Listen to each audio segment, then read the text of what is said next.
fase crônica idiopática. Para quem não está tendo um estado de literatura, idiopático é de não tem origem, uma causa aparente. Tá?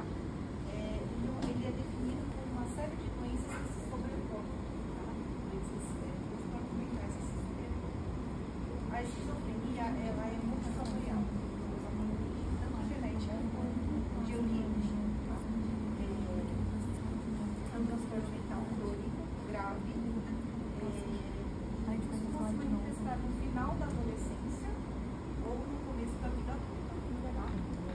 Ela prejudica o comportamento da pessoa, a forma como ela se sente, a forma como ela pensa.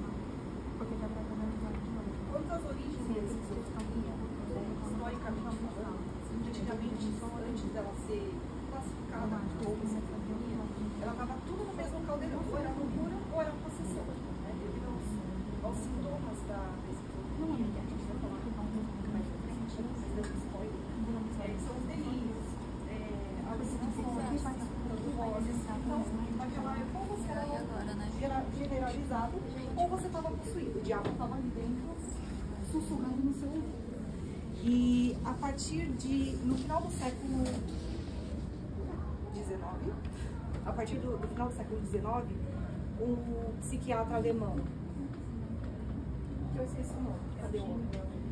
Emil Kraepelin, analisando os pacientes dele, ele começou a verificar comportamentos semelhantes. Então ele classificou isso como uma demência degenerativa. Então, depois de um surto psicótico, ele começou a notar que os pacientes tinham enfraquecimento cognitivo, tá? E aí depois, estudando mais à frente, nós chegamos com Eugen Bleuler. Conhecido, cara. Que ele, vamos supor assim, ele deu o nome de esquizofrenia. Ele, com os estudos de Kraepelin, ele cunhou o nome de esquizofrenia a esse transtorno, né? Ele que fundamentou todos os sintomas principais da esquizofrenia. E com o tempo, a esquizofrenia foi sofrendo vários tipos de transformações, tanto no CID quanto nas classificações. Hoje nós temos vários subgrupos de esquizofrenia. Dá pra complicar. Nós temos vários subgrupos de esquizofrenia e estamos aí, gente. Todo dia está atualizando, enfim. E é muito importante debater sobre esquizofrenia, porque é um tema não muito abordado na sociedade. E é importante para que outras pessoas saibam do que é o transtorno e se consigam, né, caso tenham o transtorno, consigam um diagnóstico precoce a respeito disso. Gente, vocês já assistiram o filme Uma Mente Brilhante? Sim. Aquele filme é bom. O cara lá, não sei se vocês vão falar dele, enfim, talvez não. Um rapaz chamado John Nash, matemático, ganhou o prêmio Nobel, esquizofrênico. Ele venceu a esquizofrenia sem tomar medicamento porque ele reparou que a alucinação dele não envelhecia. Mas olha só que uma mente brilhante mesmo, né, velho? A alucinação é sempre uma menininha, sabe, do mesmo tamanho. Opa, ela não envelhece, então tem coisa de errado na minha cabeça. Os relatos é assim, muitos conseguem ter uma vida ok com esquizofrenia, mas o que a gente estuda é que assim, poderia ter uma vida muito melhor sem o transtorno, porque lógico, pensa você 24 horas por dia, tem problema de perseguição, enfim, eu tô atropelando o assunto de hoje. Mas é isso aí. Boa noite, meu nome é Thaís e a gente vai falar sobre a epidemiologia, os grupos mais afetados e os fatores de risco. Como eu já tinha falado anteriormente, a esquizofrenia é um transtorno psiquiátrico grave, crônico, tá?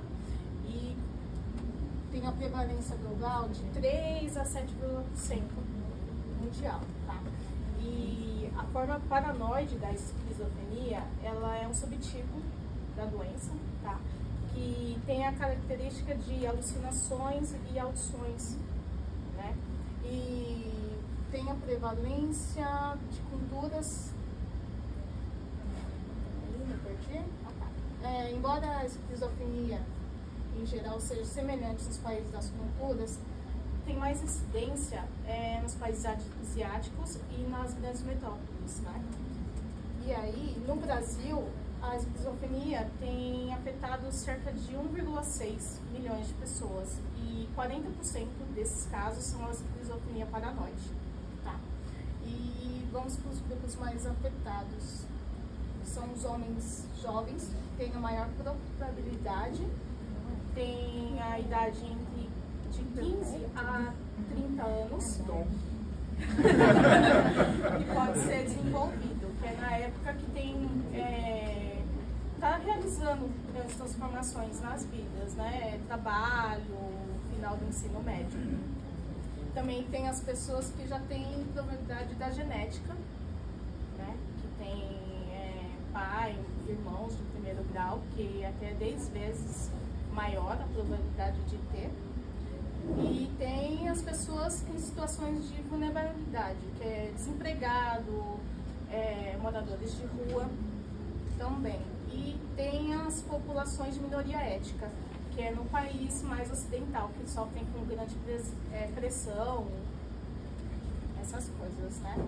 E a gente também tem os fatores genéticos, que tem grande risco. Tem as pessoas também que usam o uso de psicomáticos, cannabis, anfetamina, cocaína. Temos também pode ser desenvolvido por estresse traumático, pessoas que sofreram abuso sexual ou emocional. E tem as infecções virais também pré-natais, falta de oxigênio, o vírus da gripe ou toxoplasmose, né? E é isso. Eu vou interromper, eu preciso contar uma coisa. Acendeu a luz, por favor. Enquanto até pagou. Eu vou ter que interromper.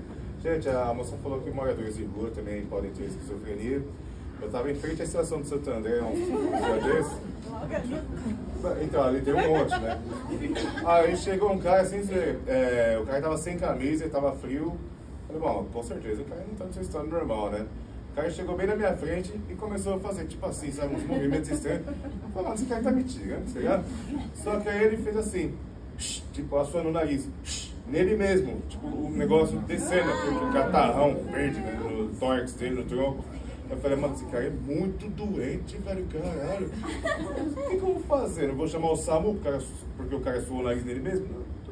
Enfim, é embaçado, a gente fica meio assim, sabe o que fazer, mas com certeza era uma esquizofrenia, só não sei de qual tipo, né? Talvez a paranoia, porque... Às vezes ele achava que estava de fazer. Às vezes ele achava que alucinou que tinha uma camiseta e sei, fácil, pode ser. Mas, cara, foi uma cena interessante, né? Muitos teriam perdido a paciência, saído de perto e tal. Eu fiquei encantado, eu falei, cara, onde vai a mente humana? Tipo, como diz o motorista de ônibus, a que ponto chegamos? Pode continuar. Participação especial, boa noite. Meu nome é Lúlia, eu vou falar sobre a fisiopatologia da esquizofrenia. Como já foi dito na introdução, a esquizofrenia ela tem uma combinação de fatores, né? Não é um único fator que determina a doença. Dentre esses fatores, geralmente são os genéticos, neuroquímicos, inflamatórios e ambientais.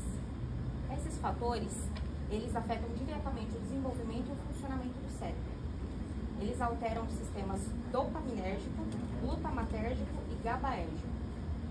Esses sistemas, eles estão associados à disfunção sináptica, que é a falha na comunicação entre os neurônios. Além disso, ele também pode, esses sistemas podem causar inflamação crônica e desequilíbrio na poda neural. O desequilíbrio na poda neural, ele interfere como o indivíduo pensa, como ele age, como ele sente. É por isso que as pessoas com esquizofrenia tendem a agir de uma forma diferente dos indivíduos que não possuem essa comorbidade. O fato de nós entendermos como funciona a esquizofrenia e quais são os sintomas nos ajuda a criar tratamentos mais humanizados e direcionados às reais necessidades dos pacientes. Como são diversos fatores, a gente consegue tratar alguns deles, né, as causas de alguns deles. Vou falar um pouco agora sobre a as alterações estruturais e funcionais cerebrais. A desconectividade funcional, ela interfere na comunicação entre diferentes regiões do cérebro. Então, eu fiz um resumo mais prático aqui, deixa eu só... Então, a comunicação do cérebro é afetada, né, entre os neurônios, e alguns das substâncias afetadas é a dopamina, que ajuda na sensação de prazer, aprendizado, memória e foco, e o glutamato, que auxilia no desenvolvimento do cérebro, principalmente na fase da adolescência, né, de infância para adolescência, por isso que a doença tende a surgir geralmente nessa fase da adolescência para o início da vida adulta. E a desconectividade funcional, que não é apenas um problema de conexões, mas é como as áreas do cérebro trabalham juntas como se fosse uma rede, mas uma rede desorganizada, né? Quando essa rede está muito ativa, o indivíduo pode ter pensamentos intrusivos. Quando ela está hipoativa, ele pode ter dificuldade em atenção e organização. Aí eu posso ver disfunção sináptica, que é a perda de conexões entre neurônios, como eu disse anteriormente, que afeta geralmente a fase, principalmente a fase de adolescência, que é a etapa em que o indivíduo realmente tem uma perda, né, desses neurônios, dessas conexões, aliás, em excesso. Então, essa perda excessiva dessas conexões, ela pode causar dificuldades do indivíduo na tomada de decisões, no julgamento e na forma como ele reage com os sentimentos dele, que atinge a córtex pré-frontal, que é a parte que determina isso. Acho que agora o Lucas vai explicar um pouco sobre melhor sobre Não. O telemarketing, alguma coisa assim? Não. Você articula bem as palavras, não é? Eu fiz direito, mas...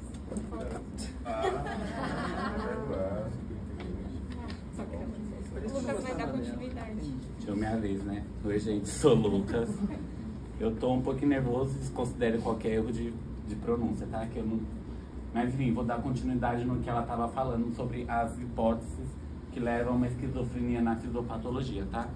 A primeira é inflamatória imunológica, que ela vai falar sobre os riscos que levam a desenvolver a doença, seja grávidas em tempo de influenza, em tempo de gripe, sarampo, rubéola. Todas essas doenças podem levar a desenvolver esquizofrenia, porém é a reação do nosso imunológico à doença, tá? Não a doença em si, é a resposta que o nosso corpo dá referente a isso.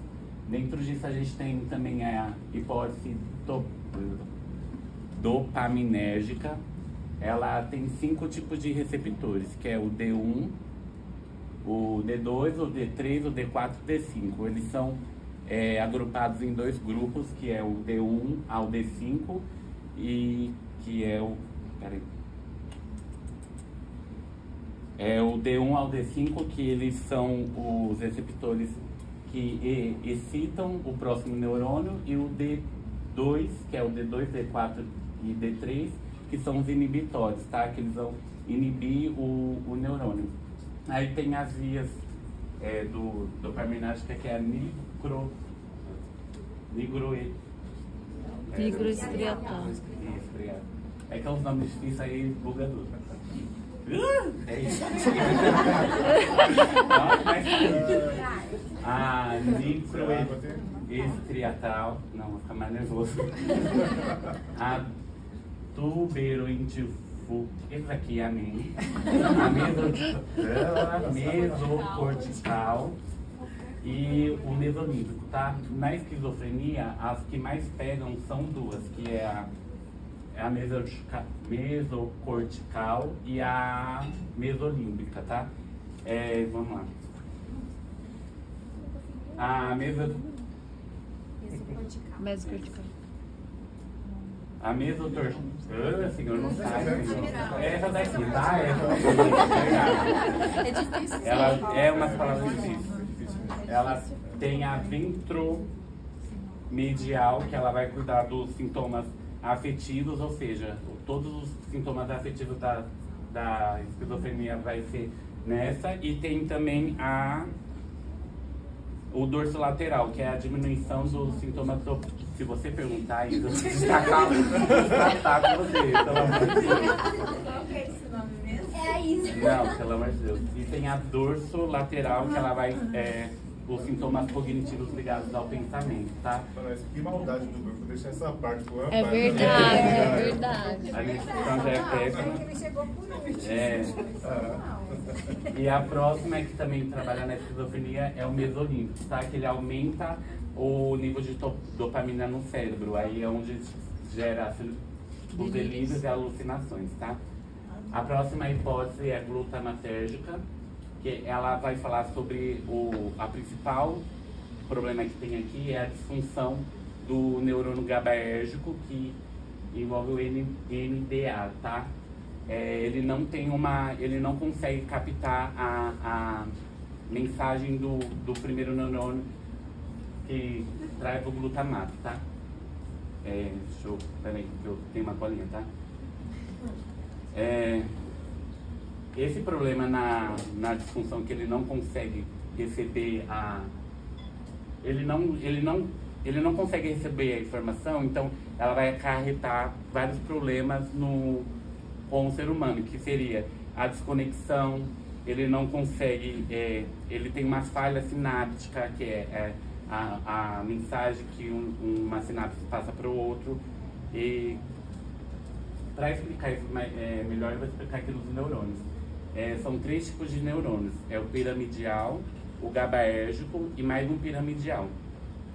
O primeiro neurônio piramidal, ele é responsável por excitar o GABAérgico, ou seja, ele vai soltar glutamato, ele vai liberar glutamato para esse GABAérgico, para deixar ele ativo, e esse GABAérgico ele solta GABA no próximo neurônio piramidal que ia fazer glutamato de novo, só que ele não recebe por quê? Porque ele tem essa falha no NMDA.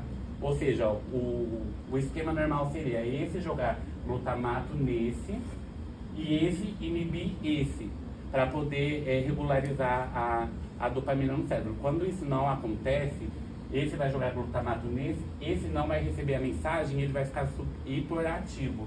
Ou seja, ele não vai inibir o próximo neurônio. Ele vai aumentar o nível de dopamina no cérebro. Aí tem algumas áreas que ele vai envolver, dependendo do nível de dopamina, aí vai ter os sintomas positivos e os negativos. Os positivos são os sintomas que a gente adquire, como a alucinação e delírio, e os negativos são a perda da cognição, que a pessoa ela não tem mais aquele cognitivo como era, tá? E é isso. Obrigado. Engasguei, mas saiu.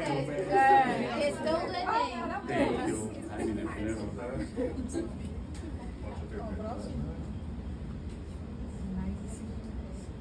Boa noite. Boa noite. Pega meu melhor Gente, eu vou falar de sinais e sintomas.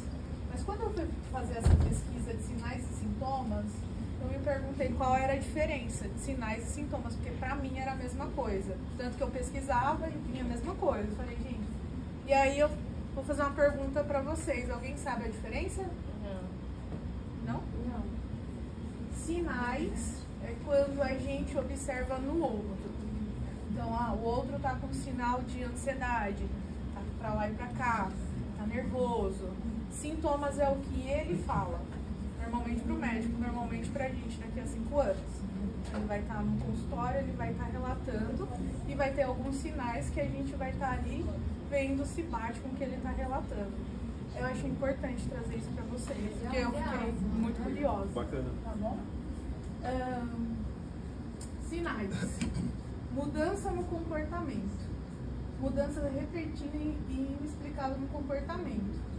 Como agressividade, irritabilidade, ou de repente suar o nariz, sem camisa. Então ele tá lá na frente da estação e de repente começa a suar o nariz. Isolamento social. Então se afasta dos familiares, se afasta dos amigos, dificuldade de interagir. É como se fosse uma depressão, né? A gente vai vendo aqui os sinais e os sintomas. Eu estava até observando que casa com bipolaridade, com alguns outros fatores que foi apresentado hoje à noite. Dificuldade de comunicação. A dificuldade de comunicação é se expressar. Coerente em respostas desconectas ou ilógicas. Então tá falando aqui de esquizofrenia e daqui a pouco sai, o sinal tocou, eu preciso ir, e deixa todo mundo mais ou menos isso.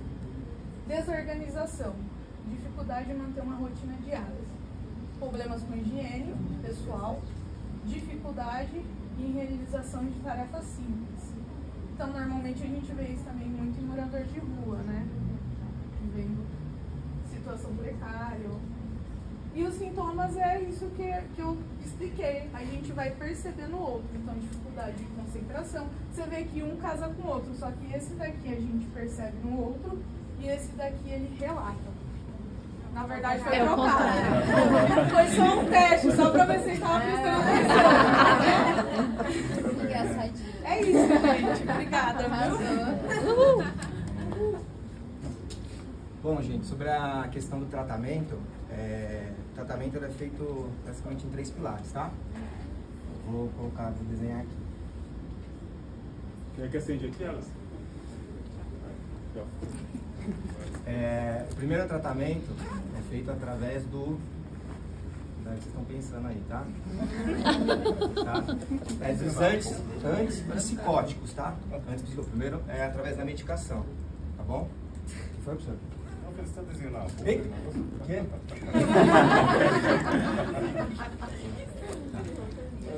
O que o medicamento vai fazer?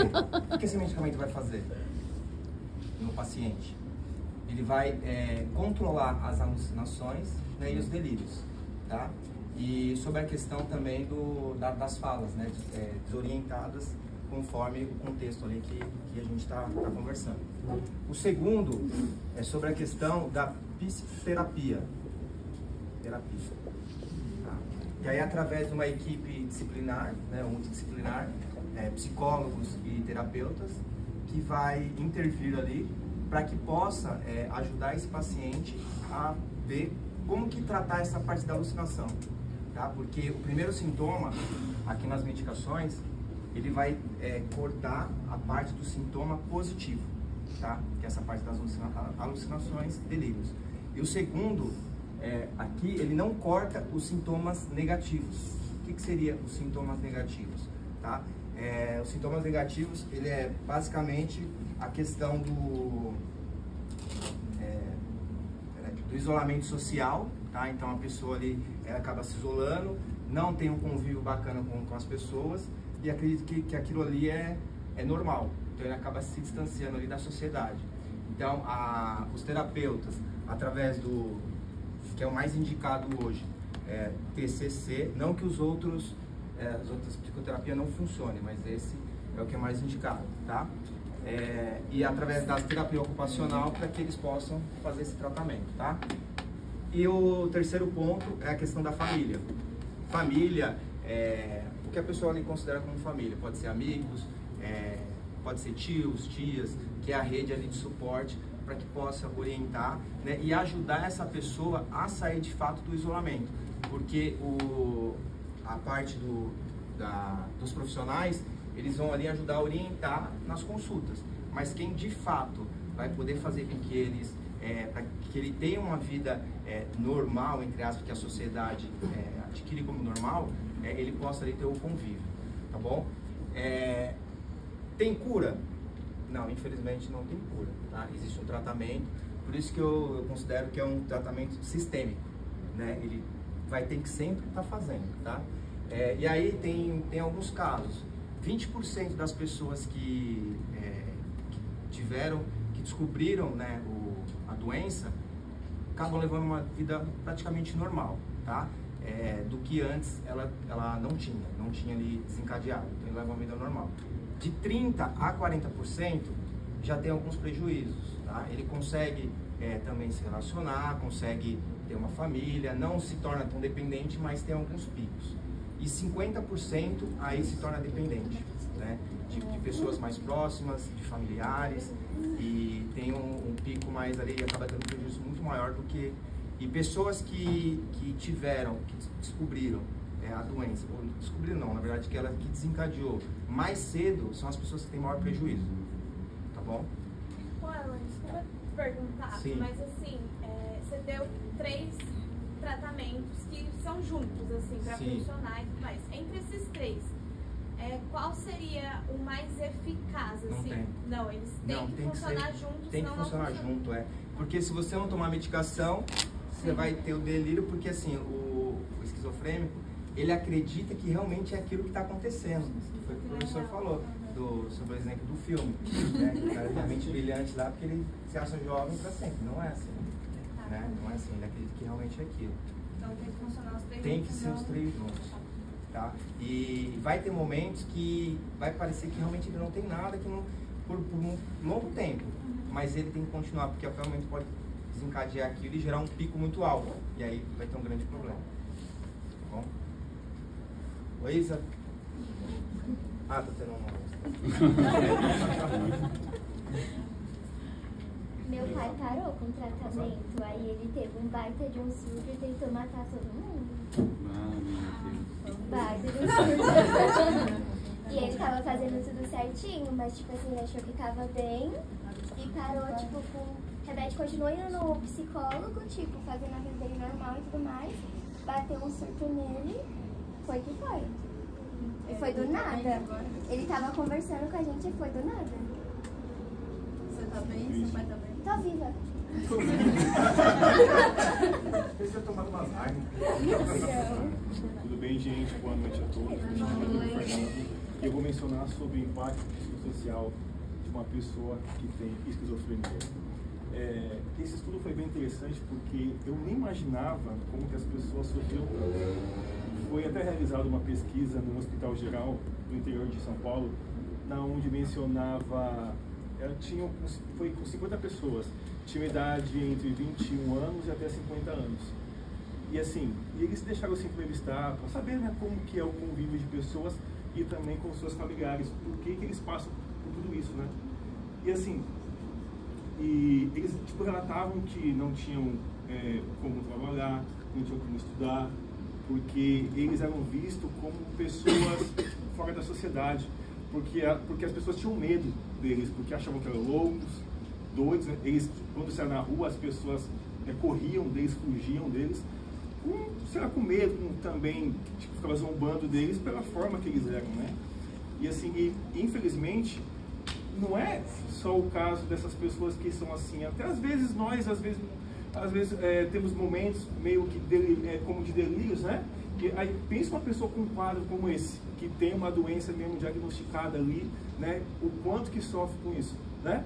E assim, ó, e não é isso, porque os pais, quando eles descobriram que os seus filhos tinham essa doença, eles pensavam em doar os seus filhos. Assim, muitas vezes deixar em orfanato, darem para uma família que tinha condições psicológicas melhor para poder tratar dessas crianças, e porque não sabia lidar. Eles tentavam pegar, como se fosse um fardo. Infelizmente, eles enxergavam os filhos como um fardo, porque eles queriam se livrar dessa criança, porque não sabiam lidar. Hoje, que nem o grupo que tratou de TOD, né, outros de transtornos aqui, até hoje, eu mesmo sou pai, e eu não sei como lidar exatamente com filhos que às vezes são rebeldes, que são desafiador, né, que nem muita gente tratou. Eu não sei como lidar com isso. Eu tenho uma filha de 28 anos de idade, e eu tratei dela, eu acho que fui um bom pai, não perfeito, mas eu fui um bom pai. Mas eu lembro que ela tinha também momentos de ser bem desafiador. Pensa uma pessoa que tem uma esquizofrenia, por exemplo, né? Então, isso só cresce, porque assim, diz que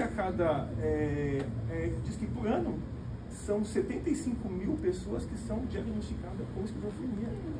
Isso quer dizer que são 50 pessoas a cada 100 mil habitantes, gente.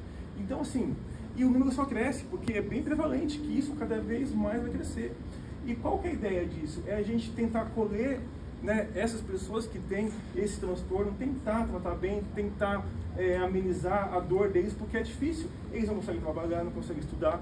Alguns até tentam estudar, mas só que infelizmente eles pegam DP, eles não conseguem. Como nós aqui nem sabemos aonde vamos na vida aqui, somos perfeitos, eu acho, né? Então, nem nós sabemos de nós, né? E eles ainda que têm toda essa dificuldade. Então, não é fácil lidar. Então, eu não conheço ninguém, eu não tenho contato com ninguém, nenhum ente querido meu também tem esse transtorno. diagnosticado. Diagnosticado, né? Mas eu tenho certeza, muitos aí devem ter, né? Ou talvez eu tenha, não sei também. Então é isso, gente. Então a gente tem que cuidar, a gente tem que tentar amenizar. E assim, deve ser muito difícil uma pessoa ter um transtorno desse e ter que lidar com o mundão aí. É um mundo onde são muitos julgadores, pessoas que querem colocar a gente para baixo. E aquela autoestigma também desse povo, porque tem que lidar com o mundo. E não é fácil. Nós já temos essa dificuldade, imagine eles, né? Então essa foi a minha parte. Isso é palestrante? Gente!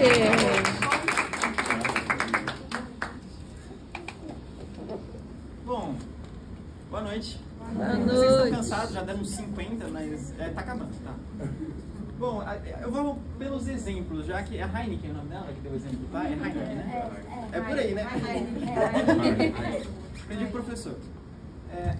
Vou mostrar pra vocês aqui, citar alguns exemplos de esquizofrenias na cultura pop, no geral.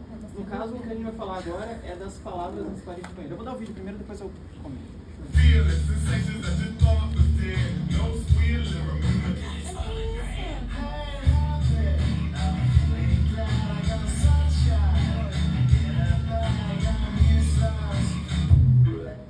Bom, aqui vocês conseguiram ver que ele estava, em vários momentos diferentes, ele estava sofrendo com uns ataques psicóticos. Ele estava tendo visões ou no caso não dá para perceber porque tem música, mas as vozes, pode ser auditivo. Foi mal.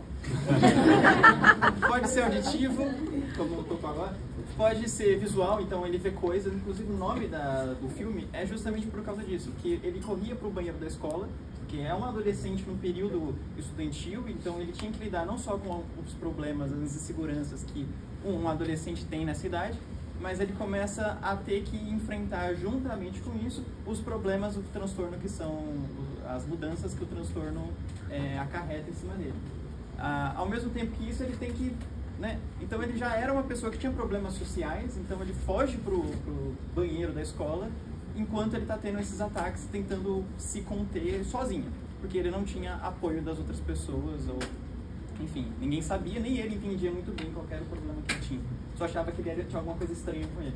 Então, o nome do filme é justamente porque ele via palavras escritas nas paredes do banheiro. Qual que é o nome do filme? É palavras escritas na parede. Palavras na parede do banheiro. Não, foi muito bom. Inclusive, eu recomendo que vocês assistam. Eu vou dar outros exemplos de outros filmes também, como o professor... Como o professor... Peraí.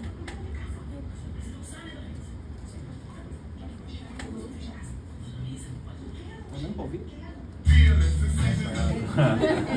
Sei lá, O que tá acontecendo? Dá pra pular no meio assim? Não sei. Jogar aqui mais dentro? Daí... Nossa, é verdade.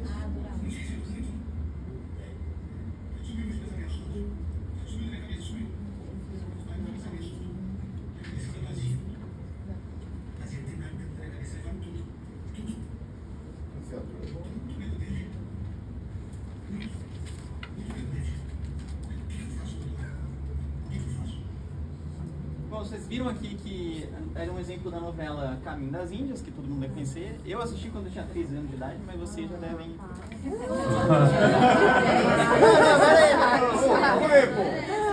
É cilada, Eu tô brincando, eu já tinha 15. Eu já arrasou. O protagonista que, sinceramente, eu tive que pesquisar porque eu não... Enfim, o Tarso, todo mundo conhece e eu não. O Tarso, ele estava sofrendo com alguns delírios paranoides, né? Que é um dos tipos da esquizofrenia e é o mais comum, inclusive. Que é o que a gente, quando a gente pensa em esquizofrenia, é o mais estereotipado. Inclusive, é o que tem mais... preconceito, estigma em relação a isso, porque a pessoa pode, de fato, ela tá vendo coisas, ela interage com a pessoa que está do lado e ela não consegue diferenciar o que é real ou não. Inclusive, em todos os filmes que a gente vai abordar, o ponto principal dos filmes, mesmo tendo abordagens diferentes, o principal problema que vai ser recorrente é a interação entre o que é real e imaginário, ou, enfim, que para ele é real, muito real, às vezes até mais do que as pessoas, e eles têm problemas de diferenciar até se você é real ou enfim.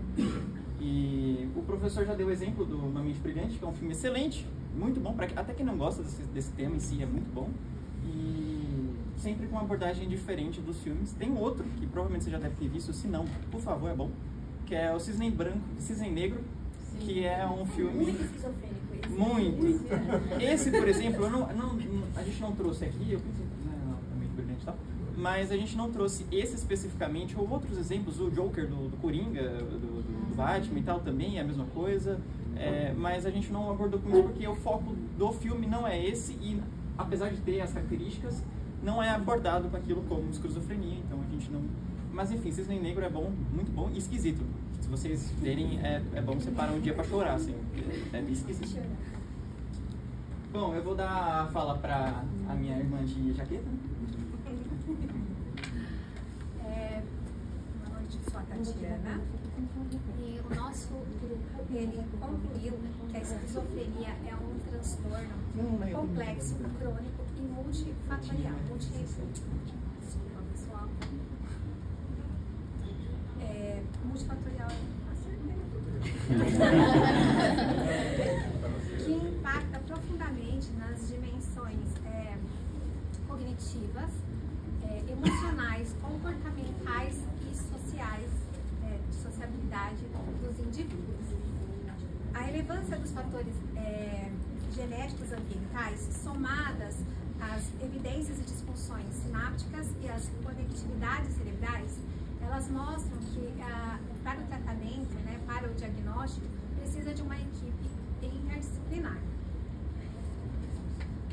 O manejo clínico, que envolve medicamentos antipsicóticos, terapia cognitiva comportamental e suporte psicossocial, demonstra ser mais eficaz quando aliado ao apoio da família e ao combate dos estigmas sociais. Por fim, o impacto psicossocial da esquizofrenia, como rejeição, isolamento e autoestigma, eles pedem, eles evidenciam a importância de estratégias para que haja uma maior integração, uma maior inclusão, empatia e humanização do tratamento, do cuidado com essas pessoas. O conhecimento aprofundado da doença em si, é essencial para garantir um suporte adequado e uma melhor qualidade de vida, porque o que todo mundo quer é viver bem e com dignidade. E é isso aí o nosso trabalho.